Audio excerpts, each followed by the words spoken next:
to the port. The third, take care of all the people who have been affected by this crisis.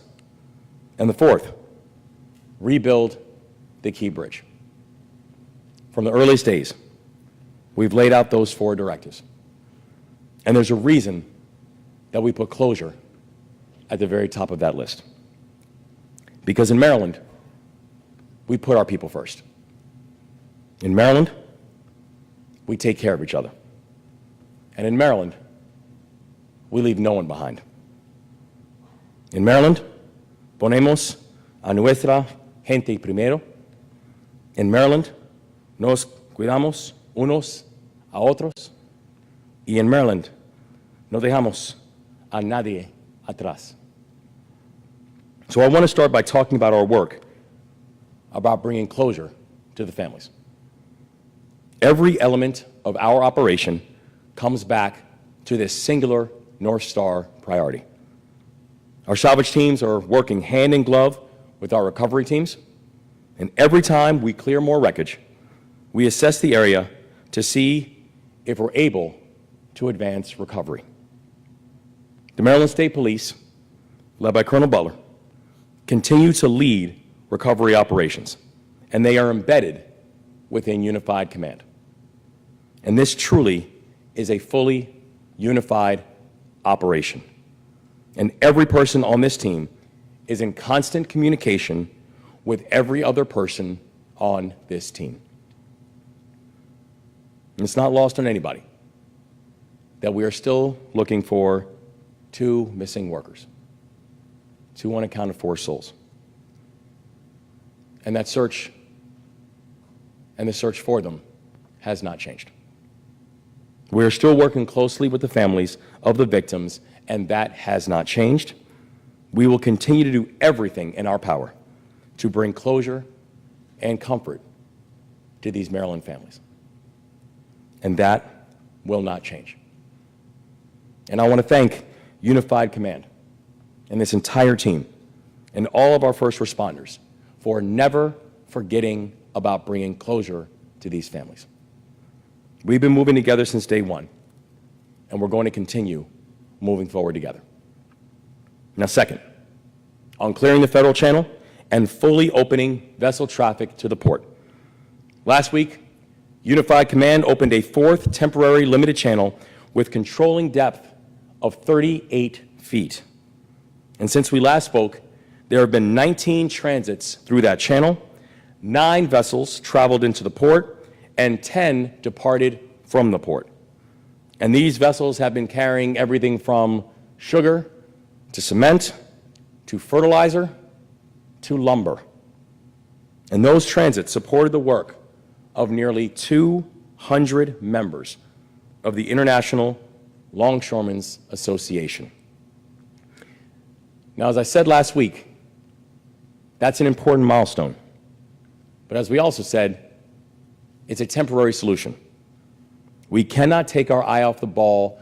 The focus is making sure that we are going to open the 50-foot channel, and we will. And you've already heard about the Chesapeake 1000, or the Chessie. It's the largest salvage crane available on the eastern seaboard. Now today, I want to talk about Chessie's partner, the Gus. And that's the nickname for the largest hydraulic grabber in the entire country that is now here in Baltimore. The Gus is right here helping us out, and we have a photo of Gus that I want to show you. Thank you. So this over here you see is the Chessie, the largest crane we're just mentioning. This right here is the Chessie's partner, the Gus.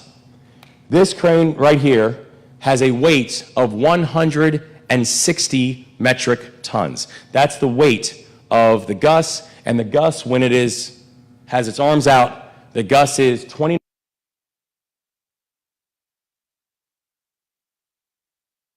Sorry, apologize. There you go. How massive this pull is right here. So 29 by 29. The Gus has the capacity to be able to pull upwards of 1,000 tons in a single pull outside of the water. And just this far, the work of the GUS, along with the work of the other cranes and operations, we now have currently over 100 assets within the water, to include boats, cranes, etc. Just the pull that we have thus far has equated to over 3,300 tons that have been pulled from the water thus far, just as a sense of what type of scale that, again, we're talking, a pull of where you're talking about the, the singular size of, call it the Statue of Liberty is 350 tons. We pulled over 3,300 tons of steel from the water. That's the work that Unified Command has expertly conducted over the process of these past weeks.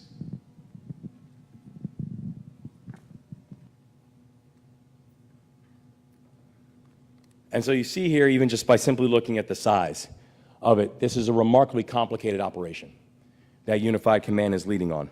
And we know that they have also laid out not just a strategy in order to get it done, but a full operation and executable plan in order to make that happen.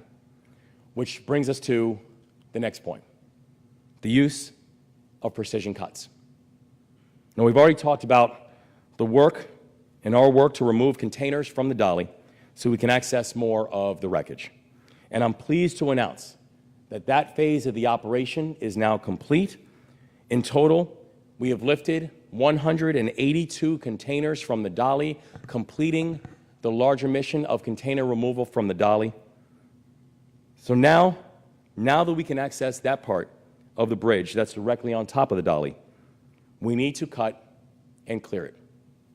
And that work is remarkably complicated. We're talking about a massive piece of steel. And on one end, the steel is leaning against a vessel that is the size of the Eiffel Tower. And on the other end, it's leaning against the bottom of the riverbed. And so this work is dangerous. And we need to make sure that we put the safety of the salvage team first in everything that we do. And Unified Command has laid out that responsible strategy for clearing the wreckage on top of the dolly so that nobody gets hurt.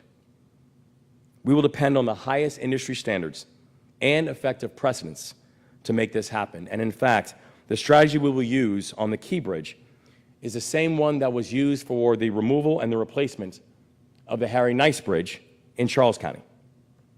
Now, I've said from Jump Street that safety is paramount at every stage of this operation. We've gotten to a point now that with countless operations that Unified Command has gotten done, there has not been a single injury, and that is a standard going forward. That's the benchmark. And this operation in no way will interfere with our 3 other directives. It will not disrupt our efforts to bring closure and comfort to the families. It will not disrupt our efforts to support the people who have been impacted. And it will not disrupt our efforts to rebuild the Francis Scott Key Bridge. Which brings me to our 3rd directive, taking care of our people. Our administration has launched 4 different programs to help businesses affected by the collapse at 3 different state agencies: the Maryland Department of Labor, the Maryland Department of Commerce, the Maryland Department of Housing and Community Development, and to date, we have received nearly 500 applications to 4 state programs and approved more than $13 million in grants and loans to businesses. The Maryland Department of Labor is also spearheading an initiative to connect workers with financial assistance. It is called the State Worker Support Program. Our Department of Labor has approved more than $1.5 million in payments to Marylanders. And these programs are helping Marylanders who have spent their careers supporting the Port of Baltimore and supporting Marylanders. These programs are helping the mom and pop lunch counter that saw foot traffic fall by half after the bridge fell. These programs are helping the truck drivers and the entrepreneurs who are all Maryland families.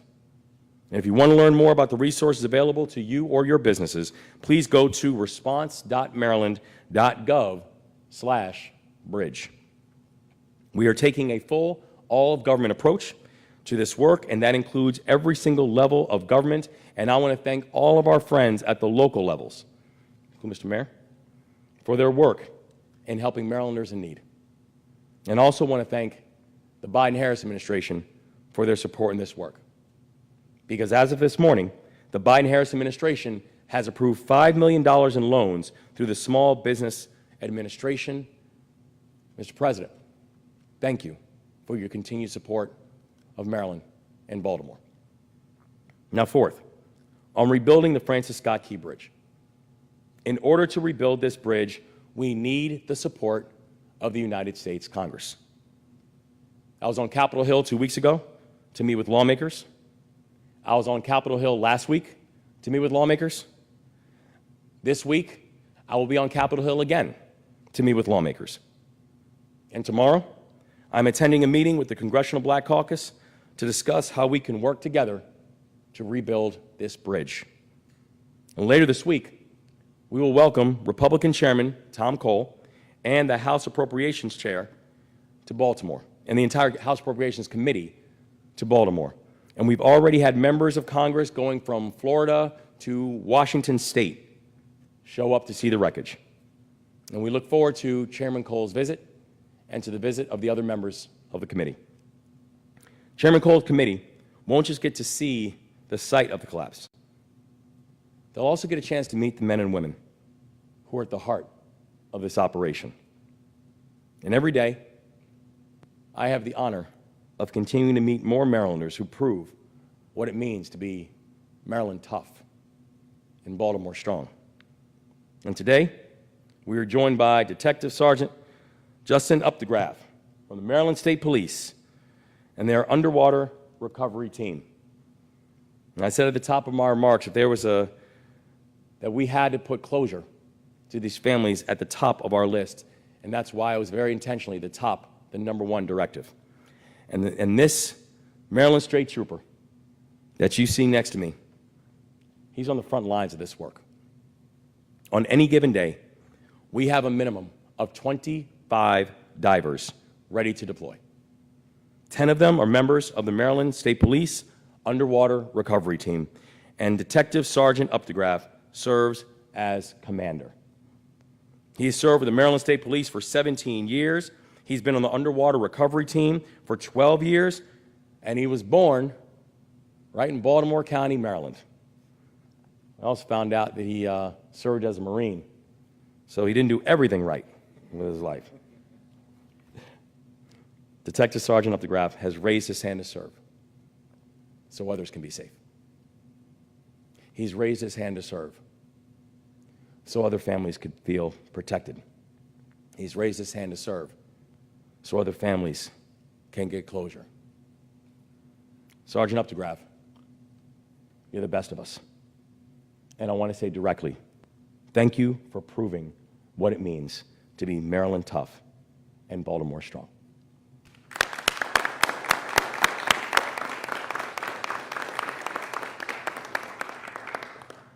Now, in a moment, I will hand it over to Admiral Gilreath, representing Unified Command, and after him, we will hear from the Mayor of Baltimore, Mayor Scott.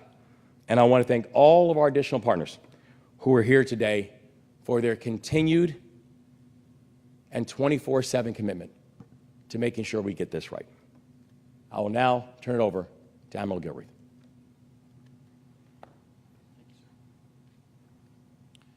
Good afternoon. Our thoughts and prayers remain with the families of the victims as we continue to try to recover their remains. As the governor mentioned, we have made a tremendous amount of progress so far on restoring commerce to the Port of Baltimore. The limited access channel that we opened last week for 4 days, we moved 19 vessels through that. But in total, all of the limited access channels, we've moved more than 200 vessels in and out of the Port of Baltimore since those reopenings. So I'm tremendously proud of the work of the Unified Command in helping to achieve that and help get folks in Baltimore back to work. That's very important and something that we are going to keep as a top priority for Unified Command. So to give you an update on where we're going from the Unified Command, we are continuing to make progress on removing the debris from the deep draft channel. As we have temporarily suspended transits through that limited access channel, we have put to work the Chessie and Gus, as the governor described, to continue to remove debris to make that channel deeper and wider for future transits. Simultaneously, we continue to work to remove the dolly. We continue our planning efforts in that regard. We completed removing all the containers that we needed to remove off the bow of the ship to make that operation as safe as possible. And we're going to continue to plan to use precision cutting to make that operation as safe as possible to all of the salvors doing that job. We are also removing some pieces of a truss off the starboard side of the vessel as well to, again, prepare to refloat the dolly as soon as we can get the larger section off the bow. Now, in regards to removing debris from the remainder of the channel, the state and their contractor have been doing a tremendous job doing that as well, making great progress, most recently on the north side of the bridge, and continue to make great strides there, removing steel, which we are moving back to trade point, and offloading and cutting up for recycling. And they're doing tremendous work there, very proud of what they're doing. So those are the updates I have for you today from Unified Command. I'll now turn it over to Mayor Scott. Thank you, Admiral, and thank you, Governor, and good afternoon, everyone. It has now been 5 weeks since we had an unthinkable tragedy that left 6 Maryland families without their loved ones and disrupted the way of life for thousands of others. We continue to hold those families close and all those impacted by the collapse of the Key Bridge, and we continue to do this together. To the families enduring this unimaginable pain, we will always be with you and by your side. You are not grieving alone. And while none of us understand exactly what you are feeling, your heartbreak is shared by countless hearts and souls throughout not just Baltimore, not just Maryland, but throughout the country and the world. And we will continue to be alongside you every step of the way. The governor mentioned the necessary move to pressure cutting. And we know that we have to continue to move forward so that, number one, we can bring closure to these families. 2, that we can reopen the channel and allow us to get down to the work of rebuilding the bridge. Every piece of metal lifted, every layer of the wreckage removed brings us closer to getting those goals done. First, bringing closure to those families, and then obviously reopening the channel. We will continue to do this as we have done every single thing throughout this tragedy and endeavor together. Next, I want to talk about the support that the city is offering, in addition to that being offered by our great partners in President Biden and the federal government and our congressional delegation, our great partner and leader in this Unified Command, Governor Moore, and state government. We have resources available from the city posted at baltimorecity.gov/keybridge. We will continue to make utility bill, water bill, and rental assistance available for port-impacted workers through our Office of Children and Family Success. Our Port Worker Wage Subsidy Program has received applications from 61 businesses serving over 100 workers. I want to thank our Office of Employment Development for standing it up so quickly to support those businesses. And the fund that has been organized by the Mayor's Office of Immigrant Affairs has now raised in more than $750,000 in donations to go directly towards those families. While no amount of money can heal the pain that these families are feeling, we want to make sure that they know that they will have their bases covered and we'll be with them as they navigate this most difficult time. MEMA continues to work with the governor's office, our federal partners, our county partners, our community partners to ensure that these families, including organizations like the Esperanza Center, have what they need as they work through this crisis. Lastly, I want to again thank this Unified Command. 5 weeks ago, none of us knew that we would be here today. None of us could even imagine what we would have to work through in this kind of tragedy. But this group has led in a way where you've seen connectivity, when you see one sound, one band, working towards the goals that have been laid out. I would not want to go through a battle with any team other than this one, because they've stayed focused on the mission. People first, as the governor always put. But most importantly, we've done it together in a connected way to make sure that all this tremendous progress that we've made thus far will only open the door for even greater progress to come in the near future. Thank you, Mr. Governor. Thank you, Mr. Mayor. Thank you.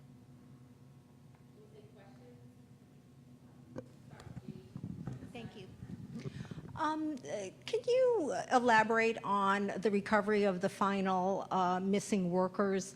Is it a case of not knowing where they are, or do you know where they are and they're just not accessible because of all the wreckage?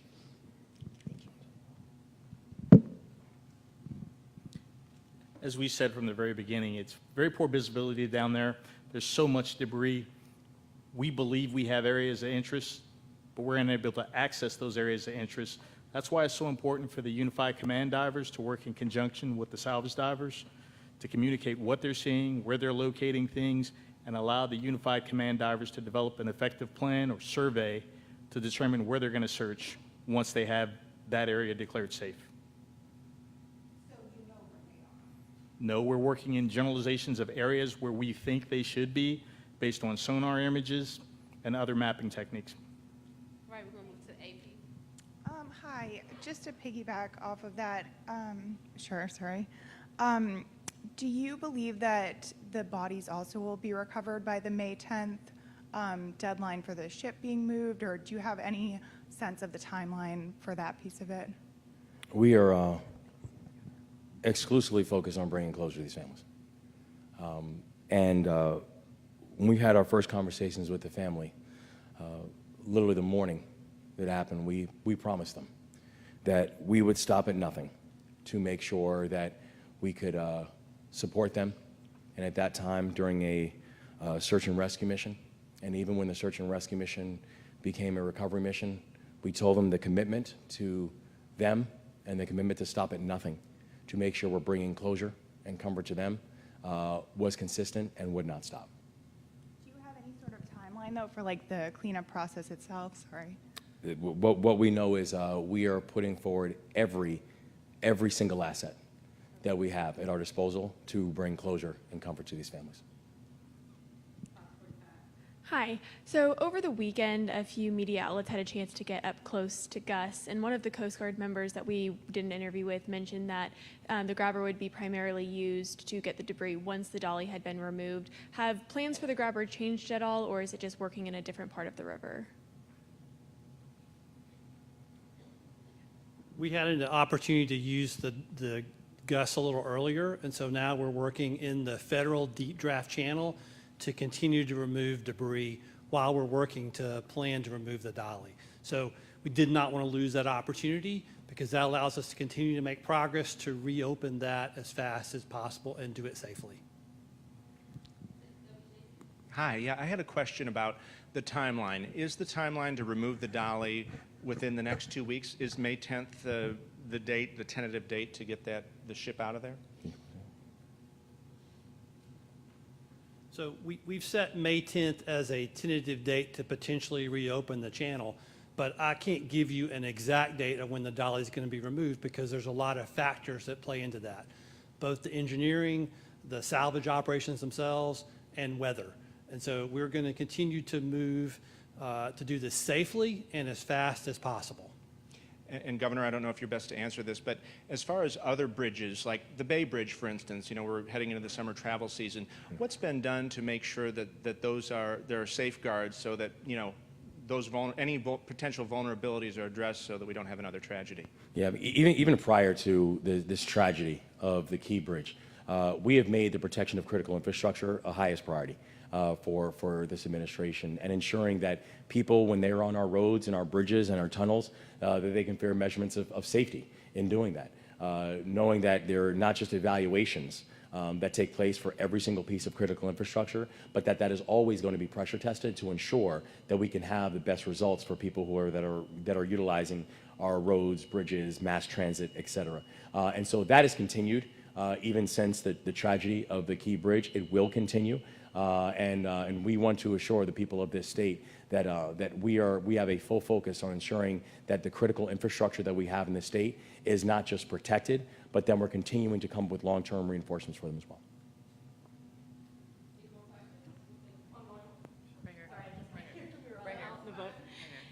So we were just out on the boat, and the Army Corps of Engineers said that the plan to remove the dolly is actually going to be through a controlled demolition. Can you just explain how that might work? Thank you. So we're using a precision cutting technique to allow us to safely remove that section from the bow of the ship. And by using precision cutting techniques, we are able to institute all those cuts simultaneously so that that's the safest possible for the salvors themselves, so that they're not trying to cut something and then another section collapses while they're making that cut. Governor, you mentioned about $1.5 million in payments has been made to Marylanders to help support them during this time. About how many people have been assisted? I'll go back and get you the exact number of individuals and individual businesses that have been supported, so we can come back and get you that. Okay, great. Any more questions? Thank you all so much. Okay. Thanks, all. Thank you.